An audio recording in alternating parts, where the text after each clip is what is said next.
Congo Millennium, Congo Millennium. Bonjour honorable. Bonjour. Après son adoption à l'Assemblée nationale, à l'absence de députés bien sûr et de l'opposition, la loi électorale se trouve sous examen au Sénat. Qu'attendez-vous des sénateurs? Bon, je pense que nous attendons des sénateurs qui puissent simplement déclarer cette loi irrecevable parce que vous savez que cette loi viole les principes constitutionnels dans la mesure où elle empêche notamment les indépendants de pouvoir être candidats. Cette loi viole l'esprit de la Constitution dans le sens de l'inclusivité dans la représentation nationale en essayant d'éliminer certains candidats ou certains partis politiques par la question du seuil. Cette loi viole le principe d'équité et d'égalité des citoyens devant le vote et devant la loi parce que elle impose des frais supplémentaires, des frais énormes qui ne permettront pas aux plus démunis de pouvoir se porter candidat. Ce qui est contraire à tous les principes constitutionnels de notre pays et nous avons demandé pour cela que malgré le passage en force de cette loi au niveau de l'Assemblée nationale sans consensus, il n'est pas normal que le Sénat puisse examiner. Nous savons que le président de l'Assemblée nationale est en même temps secrétaire général de la mouvance présidentielle et que vous avez suivi qu'il a été dans un complot au niveau de l'hôtel du Fleuve, dans un pays normal et sérieux. Il s'agit d'un scandale très grave. Vous avez suivi tous les bandes sonores pour faire un complot contre la République. Et cela n'est pas acceptable. Les honorables sénateurs doivent faire en sorte que cette loi soit simplement rejetée de manière à permettre à ce que nous avons une loi qui existe déjà, qui a été modifiée en 2015. Nous devons revenir à cette loi. Un autre élément, c'est de dire qu'on ne change pas les règles du jeu pendant le jeu. Alors, honorable, nous avons assisté à une mobilisation hier, bien que tard, mais quand même, vous êtes mobilisés, vous avez mobilisé vos bases également pour manifester contre cette loi. Est-ce que vous pensez que cette campagne que vous avez menée ou cette démarche que vous avez entreprise est suffisante pour que la loi soit en fait rejetée par le Sénat? Non, je ne dirais pas qu'elle est suffisante, mais c'est une action de sensibilisation pour démontrer d'abord la non-inclusivité de cette loi, son caractère injuste et dire effectivement que des mobilisations plus grandes vont avoir lieu si jamais tout le monde, la mouvance présidentielle, passait outre tous les sons de cloche qu'on leur a donnés pour imposer cette loi, qui est une loi qui est inacceptable parce que aujourd'hui, il faut savoir que on ne peut pas dans ce pays, par des mécanismes de subtilité, restaurer le parti unique. Parce que je ne sais pas si vous comprenez les enjeux de cette loi. Les enjeux de cette loi qu'on voudrait, réinstaurer le parti unique. Donc, ce n'est que les partis qui ont eu le temps de cumuler énormément d'argent, qui auront l'occasion d'avoir des candidats. Tous les autres partis politiques n'auront pas l'occasion d'avoir des candidats. Deuxièmement, parce que je vous donne un exemple simple. Moi, je suis de la circonscription électorale de Lubumbashi. Aux élections passées, nous avons 13 candidats par liste. 13 candidats par liste, nous payons la fois passée, je crois, $1000 par liste. Aujourd'hui, pour aligner mes 13 candidats, je dois payer $13 000 pour une circonscription électorale. Sans campagne électorale, sans rien, comme caution. Si vous alignez, le MINADEF aux élections passées a aligné 247 candidats. C'est-à-dire, je dois faire $247 000 de caution pour aligner les candidats qui ont été alignés aux élections passées. Je crois qu'il s'agit de quelque chose d'inacceptable. Si vous couplez, je m'excuse madame, si vous couplez ce problème de caution élevé avec le problème du seuil, qu'est-ce qui va se passer en réalité, madame? Il faut bien le comprendre. Ceux qui n'auront pas assez de moyens pour aligner assez de candidats n'auront pas aussi la possibilité d'atteindre facilement le seuil électoral. Parce que plus vous avez des candidats, plus chaque candidat vous apporte des voix, et plus vous pouvez atteindre le seuil électoral. Moins vous avez des candidats, moins vous pouvez atteindre le seuil électoral. Donc, c'est un piège, c'est quelque chose qui se tient pour éliminer l'ensemble des partis politiques populaires, mais qui n'auraient pas de moyens, et pouvoir justement recréer un parti unique avec la mouvance présidentielle qui sert à approprier tous les moyens de l'État. Et ajouter à cela, le dernier point sur lequel nous ne sommes pas d'accord, c'est la machine à voter. La machine à voter, comment va-t-on introduire une machine à voter que personne ne connaît, que personne n'a jamais utilisée, sur laquelle personne n'a jamais été formé, à moins d'une année de élections. Je crois que toutes ces tentatives de tricherie sont des choses inacceptables. On attendait de la réforme de cette loi, de la révision, un seul point. C'était de changer ce qu'on avait mis dans la loi qui a été votée en 2015, l'aspect où on avait dit que le nombre de sièges devait tenir compte de la population enrôlée, de la population du recensement. Ceci devait être changé pour que la population, comme on n'a pas fait le recensement, soit remplacée par le nombre d'enrôlés. Un point, un trait. Sinon, pour le reste, la loi existe, la loi est là, il suffisait de ce simple changement pour qu'on aille aux élections, d'autant plus que le processus électoral est totalement engagé. Vous ne voyez pas qu'il y a 600 partis politiques composés de partis manettes, sans militants, sans sièges, de partis familiaux, souvent confinés dans un seul coin de la République. Ne pensez-vous pas qu'il est temps peut-être de réaliser, de moraliser la vie politique en imposant le seuil, bien sûr, c'était de 3%, on a réduit ça à 1%, des représentativités à 1% sur le plan national. Je ne trouve pas que c'est... Non, je crois qu'on a mal choisi le cadre de discussion. Ce que vous dites, la moralisation de la vie politique, peut se faire par la loi sur les partis politiques. Il y a des éléments qui concernent l'organisation d'un parti politique, l'acceptation d'un parti politique, qui peuvent régler cette question. Par exemple, on pourrait demander, pour qu'un parti politique soit agréé, qu'il ait un siège, par exemple, dans toutes les provinces. Ça résout un certain nombre. Mais ça ne fait pas la sélection par l'argent. Parce que ce qu'on veut faire maintenant, c'est la sélection par l'argent. Donc, la loi électorale n'a rien à voir avec la moralisation de la vie politique. Ça, c'est la loi sur les partis politiques qui devaient le faire, les statuts de l'opposition et autres. Et aujourd'hui, madame, qui va nous parler de la moralisation de la vie politique et de la loi avec la loi sur la loi électorale? L'immoralité est confirmée par le même gouvernement qui dédouble les partis politiques. Vous avez suivi encore hier le dédoublement de l'UDPS, l'un des plus grands partis de la République. Mais est-ce que vous trouvez que c'est comme ça qu'on va moraliser la vie politique et les partis politiques? Non, je crois que le problème est ailleurs. Et puis de deux, il faut que nous soyons très clairs. Et quand on fait la politique et qu'on aime son pays, il faut faire la politique de bonne foi. Est-ce que vous pensez que c'est normal que des institutions illégitimes, le président est illégitime, l'Assemblée nationale est illégitime, le Sénat illégitime, le gouvernement illégitime, peuvent faire des réformes en profondeur qui réforment complètement la vie de la nation en dehors de leur mandat?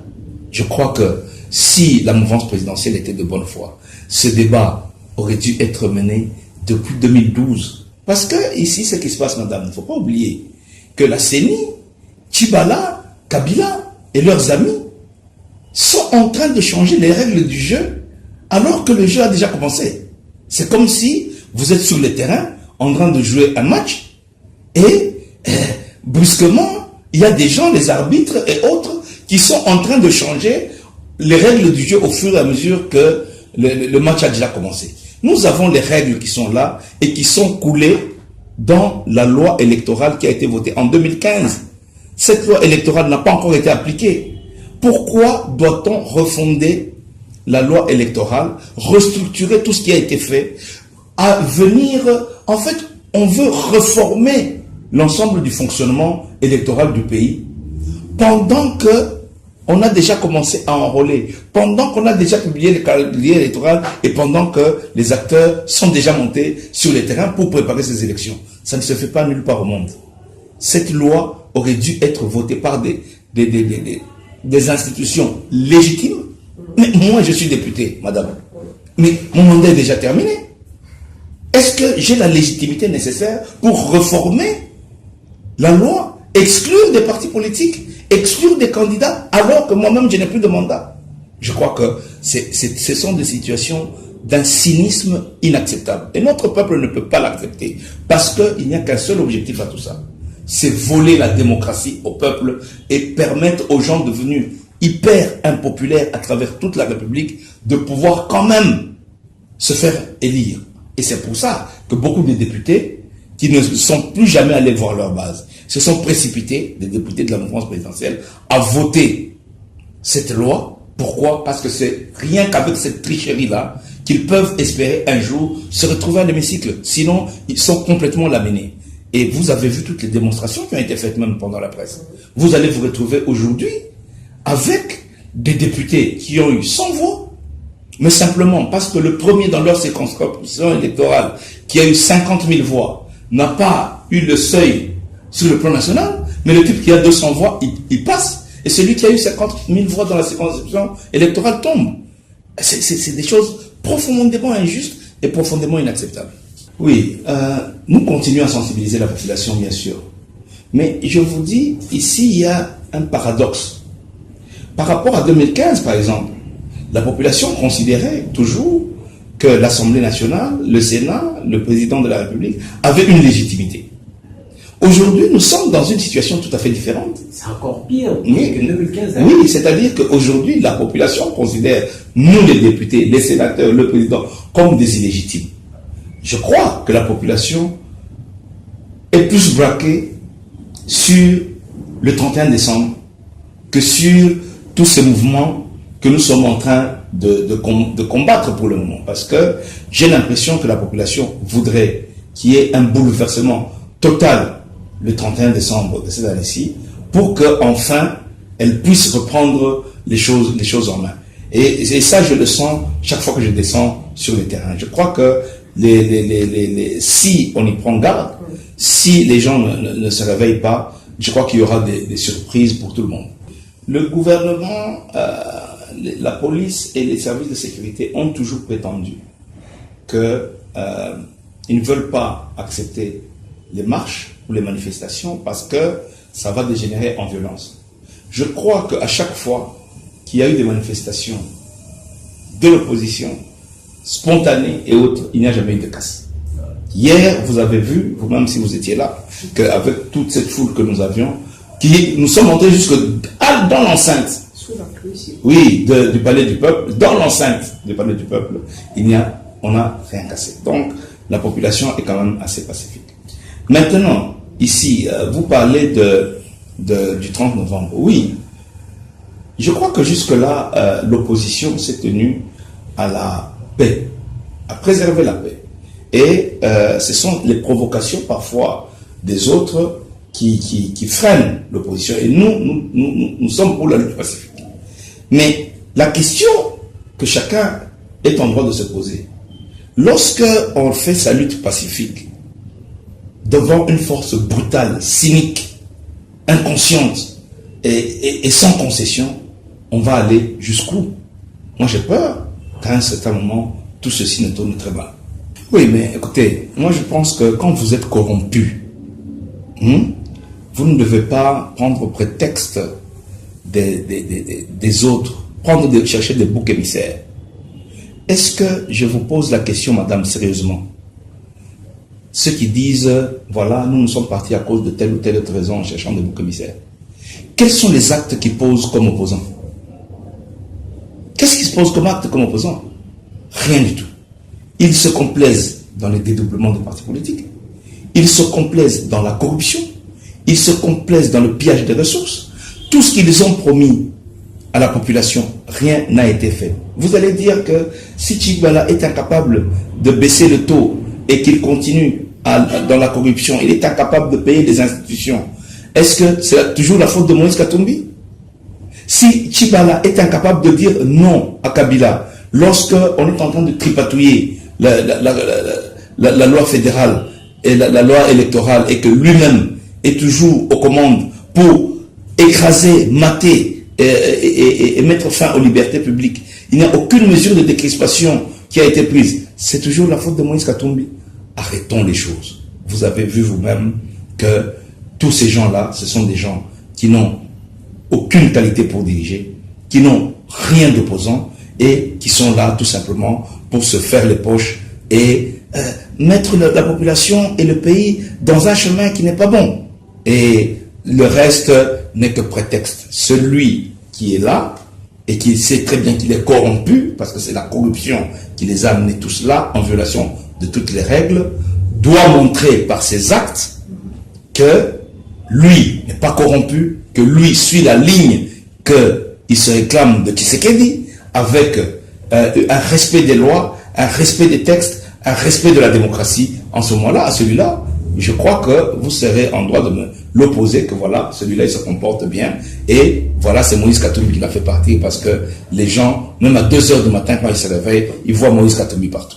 Oui, je crois qu'avec le décès du patriarche Charles Mwando, dont d'ailleurs je rappelle que c'est aujourd'hui le 1er anniversaire de la mort, j'espère que vous serez là pour nous accompagner à l'église Sacré-Cœur, l'UNADEF se porte bien, mais l'UNADEF, comme tous les autres partis de l'opposition, subit la mauvaise foi, la méchanceté du pouvoir en place, par la corruption en son sein, par le dédoublement, par le refus de manifester et le refus qu'on nous donne, qu'on nous autorise pas d'opérer normalement. C'est pour ça que nous sommes en train de nous battre pour que les mesures, effectivement, de décrispation soient prises, parce qu'il est clair dans les mesures de décrispation que l'UNADEF doit être remis dans son état d'avant le dédoublement, et en ce moment-là, qu'on nous laisse aussi, parce que vous avez vu mes images quand je suis parti il y a 2 mois à Lubumbashi, j'ai été séquestré par la police. Je n'ai pas l'autorisation de me rendre pratiquement à la base. Je suis empêché de fonctionner, ainsi que tous mes membres à la base. Nous voyons notamment les alliés de la mouvance présidentielle se déployer sur les terrains. Mais nous n'avons pas ce droit-là. Et c'est quelque chose d'antidémocratique et que nous ne cessons de déplorer. Pour les autres, je crois que nous avons la liberté, chacun. Moi, je suis un ami de la liberté. Quelqu'un qui a pris ses options a le droit de prendre les options qu'il veut. Mais vous prenez les options, respectez les textes, les lois qui régissent votre pays et soyez loyal. Je ne suis plus d'accord avec vous, je ne suis plus d'accord avec RTVS1. Je quitte RTVS1. Je laisse RTVS1 fonctionner selon ses normes.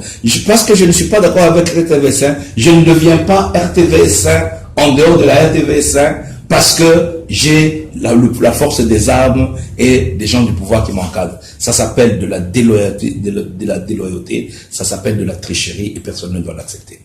On a remarqué que Kabila ne veut pas des élections dans ce pays. Depuis que nous avons signé l'accord de la Saint-Sylvestre, Kabila n'a fait aucune concession.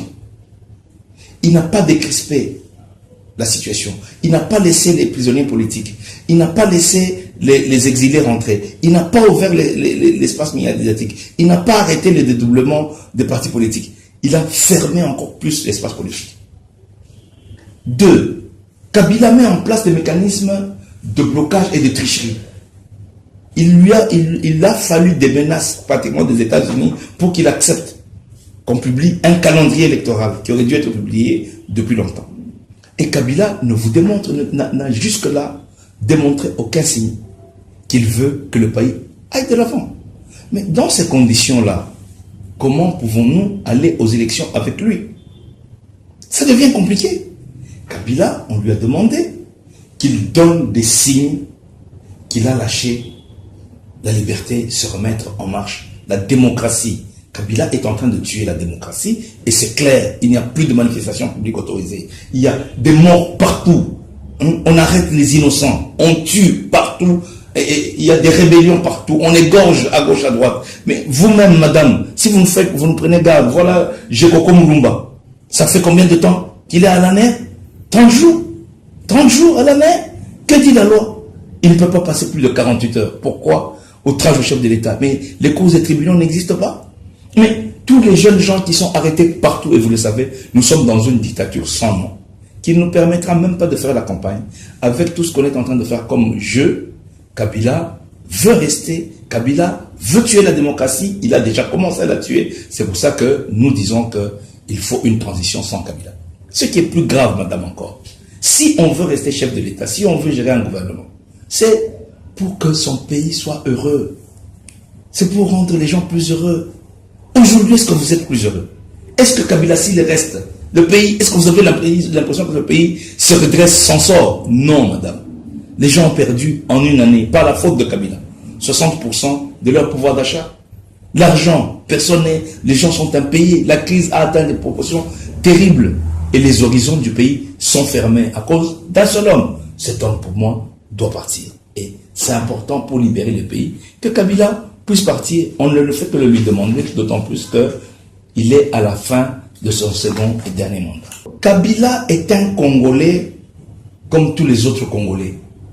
Si Kabila est chef de l'État, l'armée, là, il ne paye pas l'armée de sa poche. La police non plus. C'est nous, les citoyens, qui payons cette armée et cette poche, et cette police, et cette année, tous les services de sécurité dont nous avons parlé. Il faut, le jour qu'il y aura 2 millions de Congolais dans les rues de Kinshasa, je vous rassure que cette armée, cette police, cette année ne pourra rien faire. Donc, c'est à chacun de se prendre en charge. Nous comptons sur l'effort de la population. Le jour que, si nous avons 3 000, 4 000, 5 000 personnes sur la route, mais bien évidemment, on n'ira nulle part. Mais le jour que nous allons avoir 2-3 millions de personnes qui vont dire non, c'est notre pays, nous devons nous approprier et nous avons le devoir, le droit de désigner nos dirigeants. Ce n'est pas Kabila, ce n'est pas Minaku, ce n'est pas n'importe qui doit nous imposer de rester et de nous brimer. Et bien ce jour-là, Kabila partira. C'est aux Congolais de décider de leur destin. Les Congolais ne peuvent pas laisser un individu ou un groupe d'individus lui confisquer son avenir. C'est le jour où ces Congolais, tous comme un seul homme, nous mettrons debout, que ceux qui essaient de nous confisquer notre démocratie vont devoir partir, et il est temps que les Congolais en prennent conscience. Congo Millennium, Congo Millennium.